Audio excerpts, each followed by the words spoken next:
Rights. உன்னை சட்டமன்றத்துக்குள்ள வச்சு பாத்துக்கிறோம்டா. நாங்க என்ன கோமாளி பைகளை நினைச்சுக்கிட்டு இருக்கிற. அனைவருக்கும் வணக்கம். விளாத்திக்குளம் டிஎம்கே எம்எல்ஏ மார்க்கண்டேயன் விஜய் அவர்கள் சட்டசபைக்கு வரட்டும், அவனை கையை உடைச்சு அனுப்புறோம், யாரை பார்த்து கொத்து பரோட்டா போடுறேன்னு சொன்னா அப்படின்னு சொல்லி ஒருமையில பேசியிருக்கிறார் எம்எல்ஏ மார்க்கண்டேயன் அவர்கள். சட்டமன்றத்தை பூட்டுவானா? பூட்டுனா உனக்கு எலும்பு இருக்காது, உடைச்சிட்டு தான் உன்னை அனுப்பி விடுவானா? இல்ல, ஒன்னே ஒன்று கேட்கலாம், இவர் எம்எல்ஏ தானே, அதாவது இவரையும் இப்போ நம்ம ஒருமையில சொல்லி பேசுறதுக்கு எவ்வளவு நேரம் ஆகும்? ஏண்டா டேய், எப்படா நீ அப்படி பேசலாம், எப்படா ஒரு முதல்வரை நீ உரிமையில சொல்லலாம், அதுவும் எலும்பு உடைச்சிருன்னு எப்படா சொல்லலாம் அப்படின்னு பேசுனா சட்டம் பாயுமா இல்லையா? ஆனா இந்த கொத்து புரோட்டா எம்எல்ஏ, முன்னாள் எம்எல்ஏ முத்துவேல் கருணாநிதி ஸ்டாலின் இருக்காரு பார்த்தீங்களா, அவங்க அப்பா இருக்காரு பாருங்க, கருணாநிதி.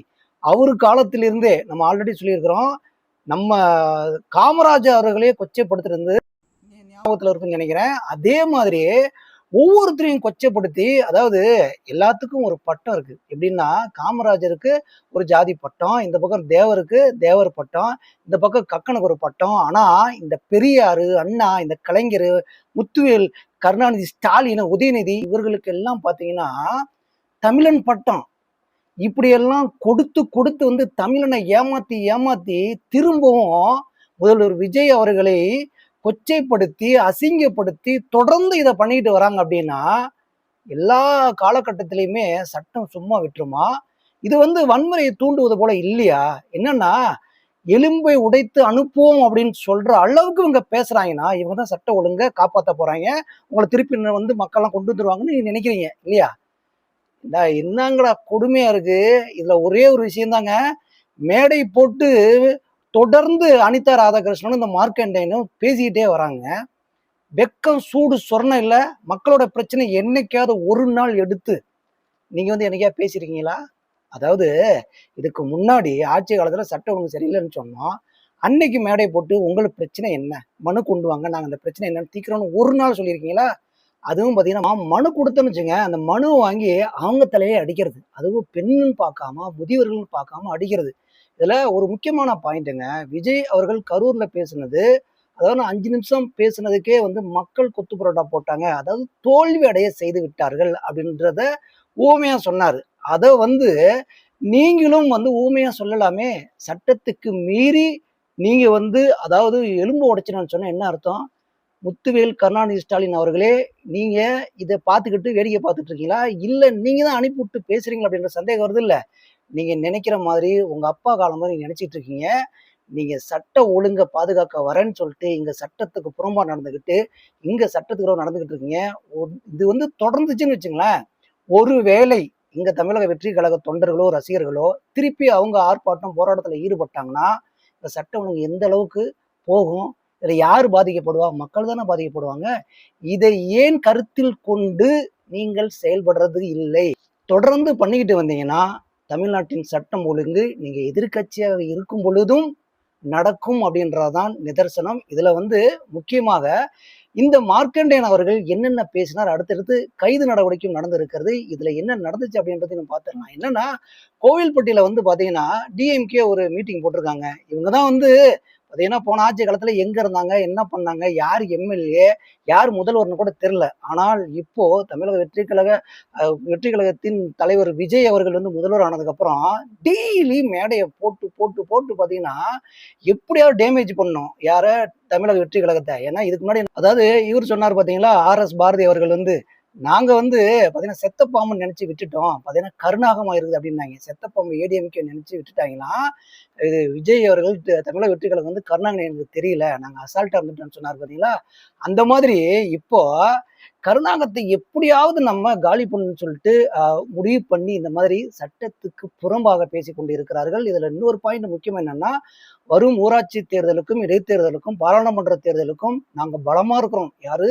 டிஎம்கே பலமா இருக்குன்றத காட்டணுமா. நாங்க இன்னும் பாத்தீங்கன்னா ஓய்ந்து விடவில்லை. முத்துவேல் கருணாநிதி ஸ்டாலின் அவர்களே, நீங்க பாத்தீங்கன்னா கொத்து பரோட்டா போடலும் நாங்க ஓயவே இல்லை, தொடர்ந்து நாங்க பாத்தீங்கன்னா ஸ்ட்ராங்கா தான் இருக்கணும் காமிக்கிறதுக்காக பேசுகிறாங்க அப்படின்னு சொல்லி ஒரு விஷயம் பேசப்படுகிறது. எதை காமிக்கிறீங்க?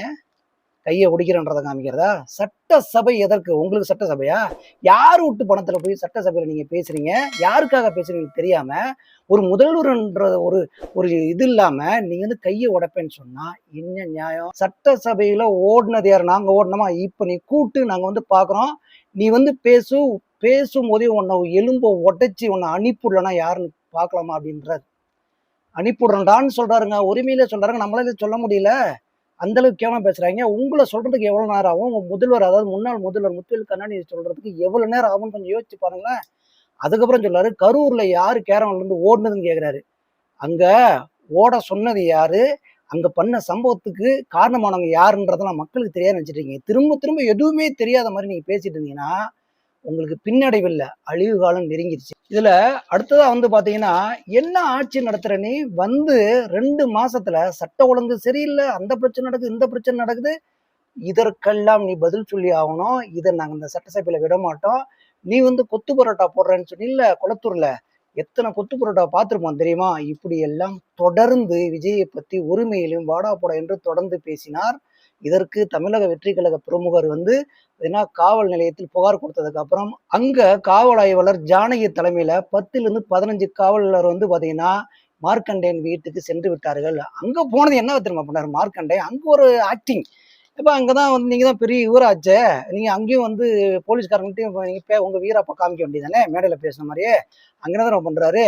இங்க வந்து காவலர்கள் வராங்க, அதாவது எல்லாருமே வராங்க அப்படின்னு சொல்லிட்டு காவலர்கள் ஒரு டீமா வராங்கன்னு தெரிஞ்சுக்கிட்டு உடனே எம்எல்ஏ வேலை செய்யற மாதிரி ஃபைல்லாம் பாக்குறாரு. அங்க பிஏ வந்து என்னமோ பண்ணிட்டு இருக்காரு.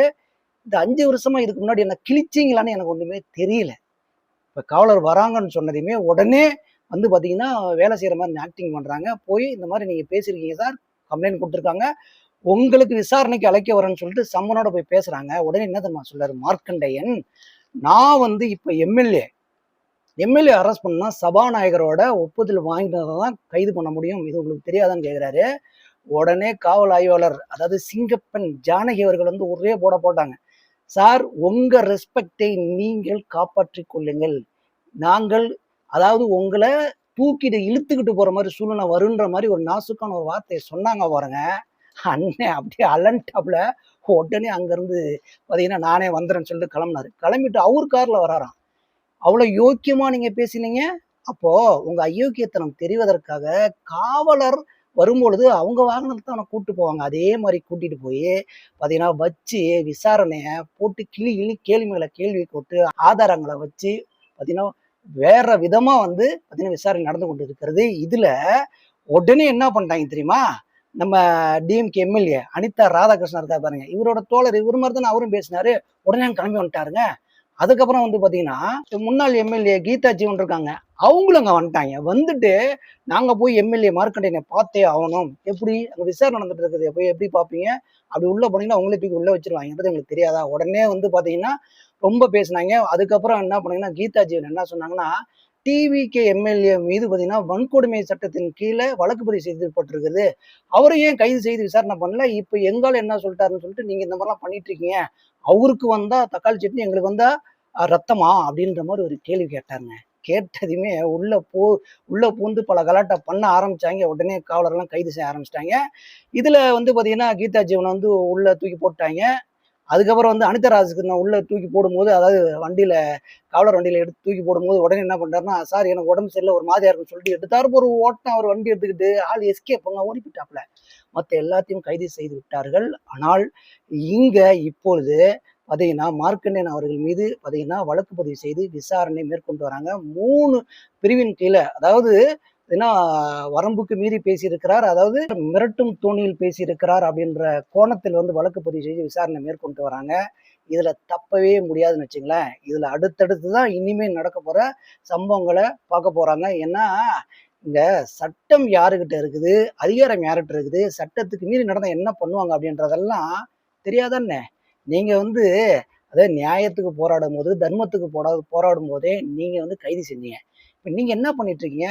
இதுல வீடியோட இறுதி பகுதியில ஒரு முக்கியமான விஷயத்தை நான் கூறுகிறேங்க.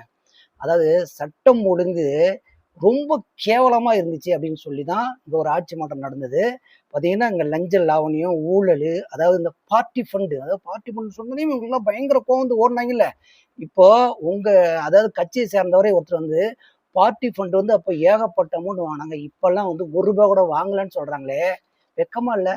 அவரவே கேளுங்களேன், ஏன்டா அப்படி சொன்னேன், உண்மையிலுமே இப்படி தான் நடந்துச்சான்னு கேளுங்களேன். இதெல்லாம் நடந்து கொண்டு இருக்கும் சூழ்நிலையில மேடை போட்டு திரும்ப திரும்ப அந்த கருணாநிதி தனத்தை வந்து காமிச்சிட்டே இருந்தீங்கன்னா திரும்ப மக்கள் ஒண்ணுமில்லாம ஆக்கி போடுவாங்க. முதல்வர் விஜய் வந்து நீங்க வந்து என்ன பிளான் பண்ணாலும், அதை ஏடிஎம்கே டிஎம்கே இதுல இன்னொரு கட்சியெல்லாம் உள்ள வருதுன்னு சொல்றாங்க. அந்த கட்சிகள்லாம் வந்து நீங்க என்ன பண்ணினாலுமே எந்த பப்பு வேகாது. நீங்க திருப்பி டோட்டலா ஒட்டு மொத்தமாகவே ரீஎலெக்ஷன் வந்தாலுமே உங்க ஜோலி முடிஞ்சு போயிடும். 200 தொகுதிக்கு மேல விஜய் அவர்கள் வெற்றி பெறுவார் அப்படின்றதுதான் தற்போது எல்லாருமே கணிப்பாகவும் இருக்குது. அப்படி இருக்கும் பொழுது நீங்க எலும்ப உடைப்பேன் பார்த்தீங்கன்னா சட்டசபைக்கு வந்தா ஓட விடும் அப்படின்னா உங்க அப்பன் விட்டு சட்டசபை இல்லை, இது மக்களோட சட்டசபை. மக்களோட வரிப்பணத்துல நீங்க சம்பளம் வாங்கிட்டு இருந்த மறந்துட்டு பேசிட்டு இருக்கீங்க. திரும்பவும் இறுதியாக ஒரு ஞாபகப்படுத்திக்கிறேன், வன்முறையை தூண்டுவது போல நீங்கள் பேசி கொண்டிருப்பதை தமிழக வெற்றி கழக தொண்டர்களும் பார்த்தீங்கன்னா ரசிகர்களும் விஜயோட ரசிகர்களும் பார்த்து கொண்டு இருக்கிறார்கள். இதற்கு காரணகர்த்தாவை நீங்க இருந்தீங்க அப்படின்னா அடுத்து என்ன நடக்கும் அப்படின்றத பொறுத்திருந்தே பாருங்க. இந்த மாதிரி பார்த்தீங்கன்னா உண்மைக்கு நிகரான செய்திகளை உடனுக்குடன் உங்கள்கிட்ட வந்து கொண்டு சேர்ப்பதற்கு உங்கள் விஜய் சேனலை சப்ஸ்கிரைப் பண்ணி ஆதரவு தாருங்கள். நன்றி.